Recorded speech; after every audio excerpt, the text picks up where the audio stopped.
Yo, welcome back, everybody, to the Relentless Network. I'm Glenn Lawrence with the beautiful. What's up, everybody? Gia MaCool. And tonight, it's not going to be about politeness, it's about a diagnosis. Nations don't collapse from the outside first, it's from the rot from within. And right now, America is suffering from an ideological decay. Marxism disguised as compassion, feminism masquerading as liberation, and a culture that treats masculinity as a pathology instead of a necessity. Our guest tonight has spent decades exposing just how these ideas hollow out civilizations from within.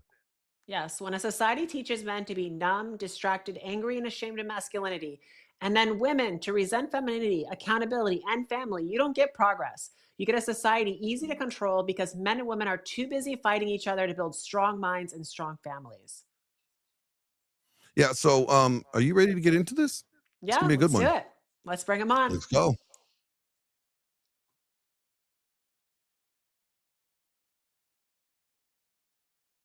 Energy of truth on fire. They're calling out the world's desire. From fake ideals to moral decay. They're lighting up the modern age. No one's safe, not the church, not fame. They're flipping the script, rewriting the game. Hey, welcome. Thank you very Welcome, much. Denise. So, did I say your last name right? I hope I didn't butcher that D'Souza too is much. good. It's a Portuguese name, and I believe it's more like a D'Souza in Portugal. But my Ah, family's from India. There was a lot of Portuguese influence in the old colonial days, and that's where I got the last name. My first name, Dinesh, is very Indian. In fact, in Hindustani, it means God of the Sun. So it's a fairly nice. impressive name to take it back. Yes. Yeah, I would make sure that No everybody joke. says that to right. Like, I am God of the sun. That's right. Ow. Yeah, Well, I've thank been. you for joining us. A lot of people. I have seen you on. I've seen you debate and have conversations. With likes of Destiny, where you royally gave him a whooping that he wasn't expecting. Even though like the conversation didn't get into with the actual topic, but you did still give him a whooping. You're known as also a filmmaker as well. And being a filmmaker myself, I can really appreciate the way that you tell your stories, like your storytelling. For those that don't know you, can you give us like a 30-second rundown on who you are and why do you do what you do? Yeah, I was born in India. I came to America at the age of 17 as an exchange student. I went to Dartmouth College in the Northeast. For most of my career, I was in so called think tanks, these academic research institutions. I published a number of books on politics and history and culture. And then about a decade ago, I started making documentary films. I've now made about eight or nine, and I guess I started out as a more of a public intellectual. These days, I'm more probably described as an influencer. Not quite a term I embrace myself, but nevertheless, so it is in the age of social media. So that's a little bit of tidbits about who I am. Very Awesome. cool. Um, the first question I want to bring up is so when we talk about Marxism and feminism, like what do you see as I always was taught that like Marxism came first and feminism was basically the vehicle that pushed Marxism. Well, so Marxism began as an economic diagnosis, which divides society into two camps, two hostile camps. There is the capitalist class. These are the people who supposedly own the means of production. These are the big business guys. These are the people that Marx professed to hate. And then there is the working class. This is the underdog. These are the people, according to Marx, who are like exploited. And so Marx foresees this as the central dividing line in society. It's sort of the rich against the poor, it's the employers against the employed, it's the capitalists against the workers. And Marx predicts that eventually there'll be a revolution, the victims will overthrow the victimizers, and we will have the golden age of communism. That's, in a nutshell, the Marxist doctrine. Marx himself didn't apply it to race or to gender. And so, what we are witnessing in our own time is a hybrid of Marxism, because what it's really doing is it's taking the entire ready made framework of Marxism. Notice that it's got the top and the bottom, the good and the bad, the victimizer and the The victim, us versus us them versus mentality. them, um, but not just two people, not like two armies clashing. One set is definitely the good guys, and the other set are the bad guys. This is key to Mm. Marxism. He sides with the victim, and so he invents the idea of victimology. And really, what we have in our own time is an application of those same ideas to race and to gender. And that's where we get the doctrines of modern feminism. This is also where we get the doctrines of racial victimization. And let's remember that in this country, the civil rights movement and the feminist movement sort of moved hand in hand. Yeah. And many of the early doctrines of feminism, in a sense, borrowed the vocabulary of race. So, for example, the idea that, one of the key ideas of the civil rights movement was that there are no meaningful distinctions between different races. Of course, there's a difference of melanin or skin color, but that's only skin deep. And so the Yeah. feminists took that over, and then they began to say, well, there's no meaningful differences between men and women, which is a far more controversial and I would say preposterous thing to say. But they got their arrogance in saying it a little bit from the civil rights movement. Yeah, because they try to basically repackage it and like take like the talking points that worked, right? And then try to like fold it into their ideology. Yeah, it's a very interesting question how all of this developed in America. There were obviously two stages of feminism. The very first one, early feminism, would be like the suffragette movement, the people who Mhm. wanted to give women the right to vote. And that was at the turn of the 19th century and the beginning of the 20th century. People like Susan B. Anthony and Katie Stanton, people like that. The second wave of feminism came in the 1960s, starting in the mid 60s, and then really dominating the debate for much of the rest of the century. And this was associated with people like Betty Friedan and Gloria Steinem, people like that. And I think they were, in many ways, quite different than the early feminists. They had some things in common, but they also had many differences with the early feminists. And so even now when we're dealing with feminism, we have to sort of specify, are we talking about the first wave feminism? Are we talking about the feminism of the 60s? Which feminism are we talking about? So, okay, so before I move into this next question, like when I think of feminism, right, because they will present it as a women's liberation movement. And I think, right, if I'm correct, it started, well, the first one started 1848. Am I correct about that one? On the Yep. In first? Seneca Falls, Hmm. I think it was 1848. But as of today, and what we're seeing is a very different story, right? Like now we see like the feminism turning sons into daughters, the hating of masculinity, rejecting God, worship self, destroys family, the victim mentality, the demands of provision, the rejection of authority. There's so many different things that are coming with it today, present day. So it's really an ultimately breaking. They're breaking families apart. They're creating relationships as adversaries or competing with each other, the sexes. It's just a widespread male disengagement, in my opinion. So, in your view, how much of the modern feminism is rooted in Marxism class warfare and just relabeled as a gender conflict? I think what happens in these situations is that there is an original grievance, and then there is a search for a framework or a vocabulary to express that grievance.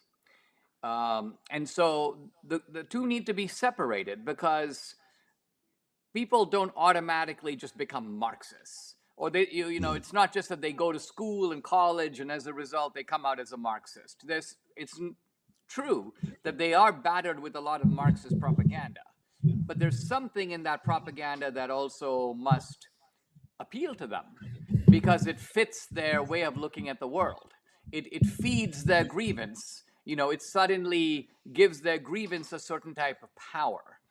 Um, And I think that the reason that the feminists like the Marxist framework is Marxism gives the people who feel like they are at the receiving end or the bottom of society the The idea that disadvantage. it gives them the idea that the virtue is on their side. They may not have the Mhm. resources, but they have moral power. And so there's a certain, if you wonder why these feminists are so like maddeningly self-righteous, they're getting some of that power out of this idea of being a victim. Historically, by the way, being a victim was never considered to be something to boast about. No, it was Just never a like good thing. poverty was not something that you learned to boast about. I mean, where I grew up in India, you're slightly embarrassed about, if you are at the poor station of life, you're like, well, I'm poor, but I'm still smart, or I'm poor, but I can still get this done. So the idea that sort of you want to parade your poverty like it makes you better than everybody else, this is the whole psychology of victimization, and the feminists love it because they feminism is ultimately a psychological type of movement, even more than a political movement. And it essentially identifies male characteristics or traditionally male characteristics as bad. So that's Mhm. your capitalist class. And then it identifies what they see as sort of female characteristics as good. Now, you might think that this would turn the feminists into like, you know, Angels, I don't know, yeah, you think that they would nuns become like the absolute embodiment of femininity, but of it's not really purity. the case, as we No. see. You find in feminism a war on beauty, kind of a war on virtue, and all of this goes hand in hand with the attack on masculinity. So they sort of bring their worst to the table. Wouldn't you say that like, but this is also this idea that like, feminism, like men bad, women good. That's kind of been echoed through different like eras, right? Like you have the Victorian era, then you have like the Gnostics, and then like I mean, even in some of like Aristotle's writings, I mean, I'm reading this book called by Leon Puddles, "Losing the Good Portion," about how men have been like basically like removed from the church, like this war on men in the church, and like this idea of like, well, women are just good. The only thing that women could end up doing is become more angelic, and men need to become more like women in order to become a good Christian. So, in this idea that like sin, if there ever is a sin, it's always looked at in the masculine. It's bad. Men did it. It's bad. But a third of the book of Proverbs is actually always addressing female sin and what men should look out for. So you mentioned the framing. I was wondering, do you think like that has been kind of echoed to attack this toxic masculinity culture that they try to say that we have? Well, I think it's always good, because we're in such a confused moral environment between men and women. It's always good to try to think about what is the traditional way of life that has sustained human beings across many cultures, like from the beginning of time for thousands of years, right? Because that is the traditional way. That's what the feminists are reacting against. So I would argue that the churches today, particularly the evangelical churches, have become totally feminized. And what I mean by Yes. feminized is this, that it was understood for many, many generations that men were the authorities on the world, but Hmm. women were the authorities on sort of sexuality and the home. So the church is completely right. If the church is saying to people, listen, there's a male view of sexuality and a female view of sexuality, and in general, the female view is closer to the Christian view, that's true. But that's only in one domain. In other domains, you have male strength, male creativity, male entrepreneurship, the warrior ethos, and the church has like gotten away from all of those things. They don't want to talk about the crusades, they don't want to talk about male strength, and so it's almost like they want to confine themselves to the domain of relationships and sexuality. And so as a result, you get a lopsided impression when you go to church that they are like ministering to the women and the women are the greatest and the men had better like shape up. And this is the message that I don't know if the pastors intend to convey it, but that is what they do convey very often in what they're saying. Well, I think what happened is, and I have a degree in religion from Liberty. What they've done in like since the '80s, they abandoned patriarchal theology. like the idea like of the patriarchal. They adopted egalitarianism, or what they like to call complementarianism, and I think that has been led to the same type of dialogue that's being spread in the church, like servant leader. That was something that came out in the 70s. That's not biblical. It's not, even according to the Bible at all. They try to make it. They took Robert Greenleaf's work and tried to force it into this framework. So, like the idea of like the from a historical perspective, as you're mentioning, men were the rulers of the world. What happens to civilization systematically when they suppress that masculine trait? Like, are we seeing the collapse of like Rome again now, like in America? Yeah, I'll answer that question, but let me frame it this way. The um, inside of the church, these pastors, I think, what became terrified that asserting patriarchy in any way is the same as asserting racial supremacy. I mean, think of what a bad word racism or white supremacy became in the second half of the 20th century. You just couldn't profess it, or you would essentially be kicked out of public life. Mhm. So feminism took advantage of that, and they began to imply that any assertion of patriarchy, I mean, for the first few decades I was in America, you could not even like say that word, except like Yeah. as to revile it. And even the conservative critics of feminism were very careful not to defend patriarchy like explicitly. And so I think, it's interesting that we're in a moment now where you see very full throated defenses of patriarchy, but this is new. This is a phenomenon of the 21st century. Feminism had intimidated people into not doing that for many decades. Now, turning to your question about patriarchy and male strength and its role in history, I mean, it was, I think, intuitively understood for millennia that the men are the driving forces of subduing the world. So when Mhm. Genesis talks about subduing creation, taking over the Yep. world, who's Having going to do dominion. that? I mean, that's a very difficult thing to do. It takes a lot of heroic strength to do that, physical strength, moral strength, a lot of sacrifice. And people often don't appreciate the amount of sacrifice that just goes into the most routine kind of male professions. I don't just mean working class professions where some guy like goes into a mine 10,000 feet under the ground. I'm just talking about, take a guy who's like a scientist. A scientist is going to need to suppress his personal biases, prejudices, normal instincts. Essentially, the scientist is trying to discover secrets embedded in nature, which are hidden.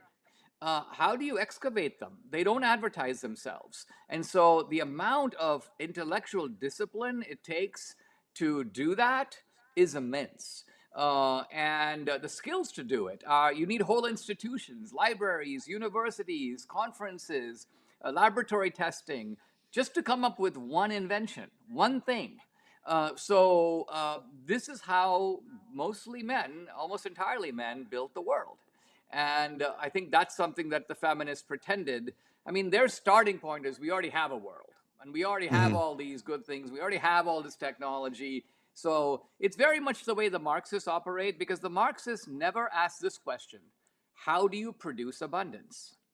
The Marxist begins with the fact that you've got all this stuff, you've got a factory, it's working, you've got cars coming off the assembly line. So the only question the Marxist cares about is, how do I now take that pie that somebody else already made and divide it in my favor?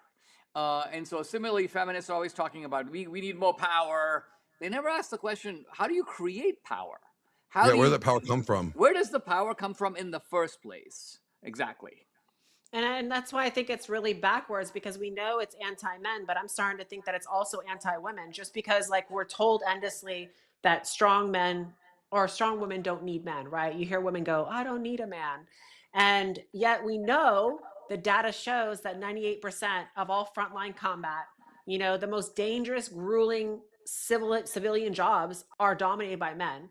We also know that men are roughly twice the sustained physical, like they outperform women. We know that.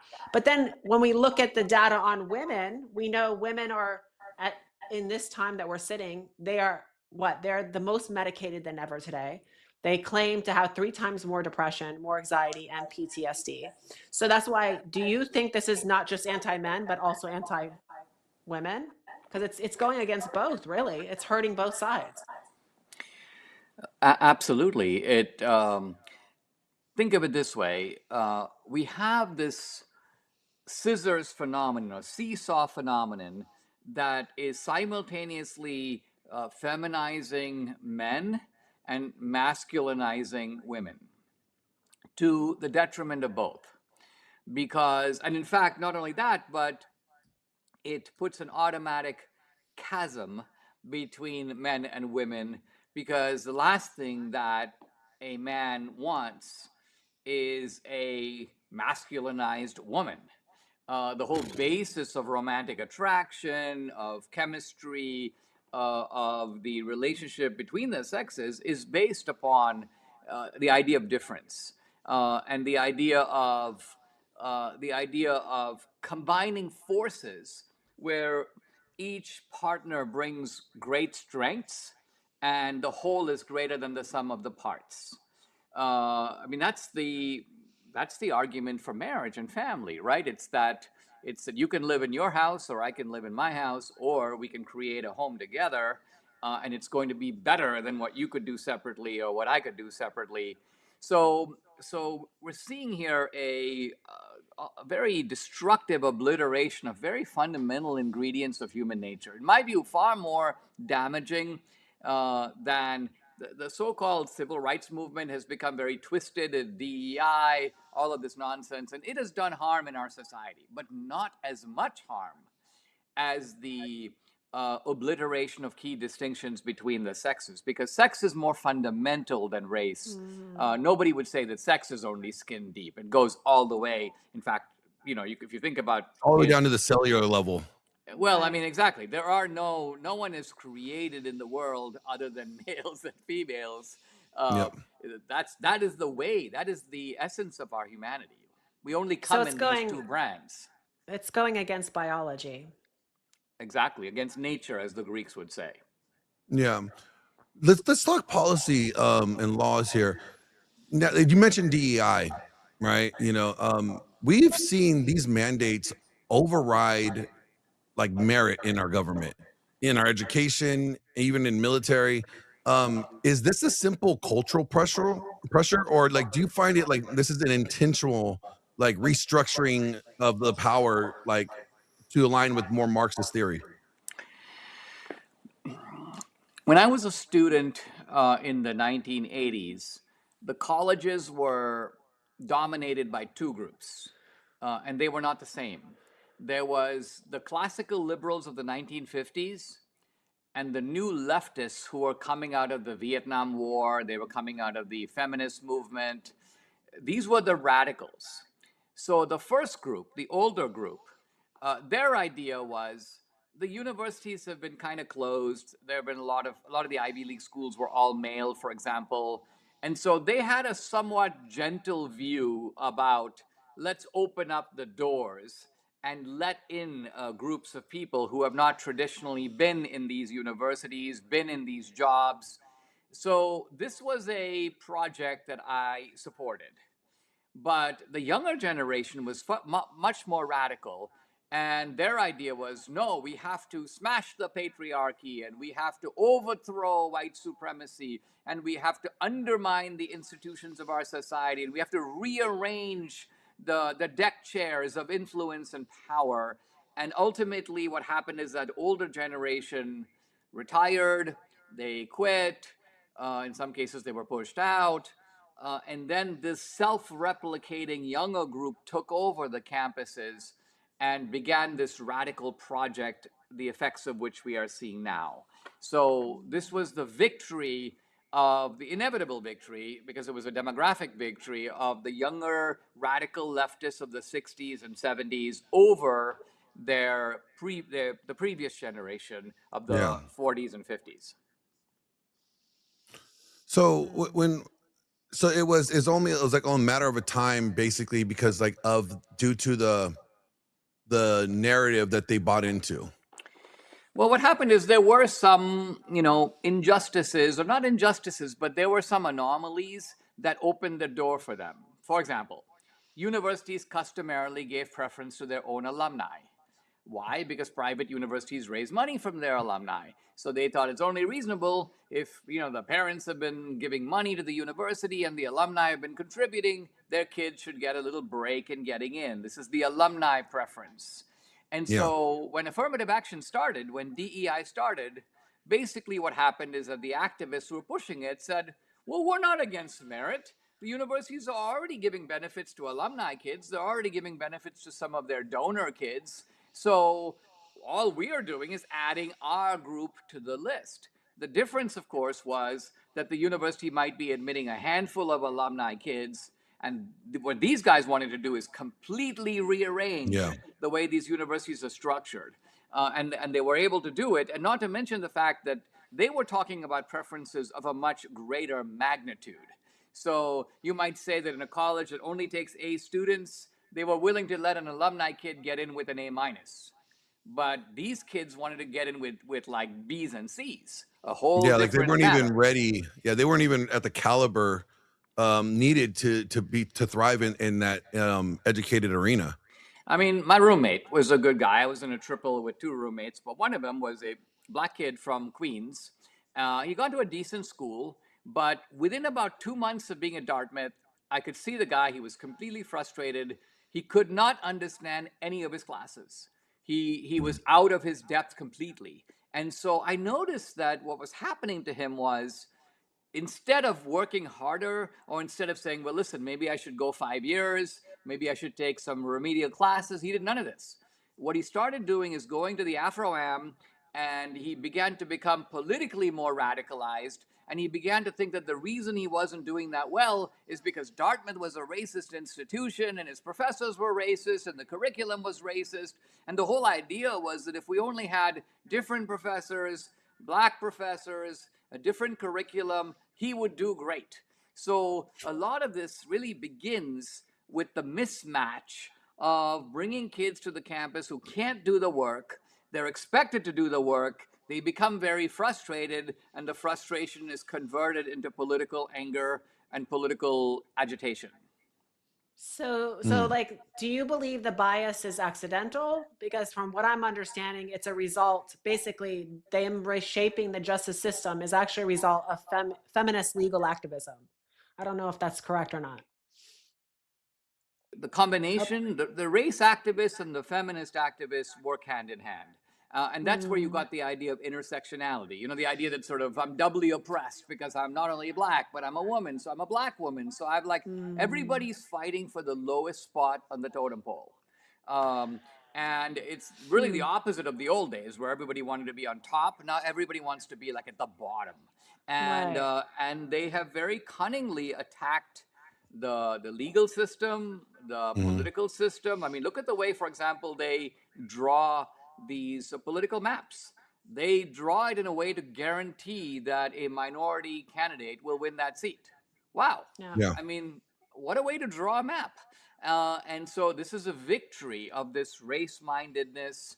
And the feminist movement has, in a certain way, been even more powerful just because women outnumber blacks by a lot. And so the majority of the actual DEI benefits have not gone to blacks, but have gone to We've women. gone to white women. Yeah, And I exactly. and I think it's also now in our family law. It's in like every form of law or justice system, from what I'm noticing. Well, it's always, family law is a good example of it's heads I win and tails you lose. Hmm. And so, for example, when it comes to something like child custody, it's Hmm. an automatic win for the woman by and large, or heavily presumptive woman gets a Yeah. kid. So you might think, all right, well, that is a normal and traditional bias.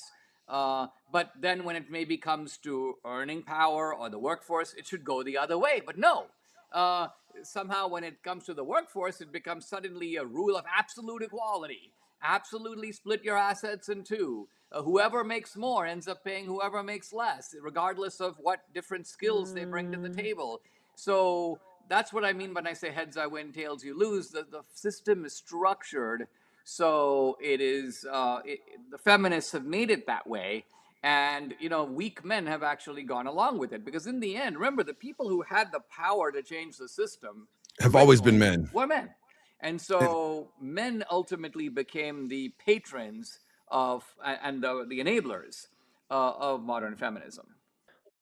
What's up, guys? Gia MaCool here. I am holding one of the brand new flavors from First Form, the maple butter. And this is what I use every single morning. It is by far the best products. And I've tried a lot of products in the market. First Form, 100% third-party tested. And on top of that, they taste amazing and they're great for you. So if you haven't tried it, definitely do so. I've added my link down below. The best flavor. I use this in my pancakes in the morning. I also do it in my yogurt. So there's so many ways that you can put the level 1. And of course, I do try the formula 1, which is more of an isolate protein. But if you're looking for a whey that tastes amazing and doesn't give you all the bloat and all the nonsense that you deal with other protein powders, this is it. Check it out and let me know. I'm going to add a link. If you grab it, make sure you let me know and I'll send you a little free gift. If you want to watch the rest of this episode, go subscribe to our Patreon now.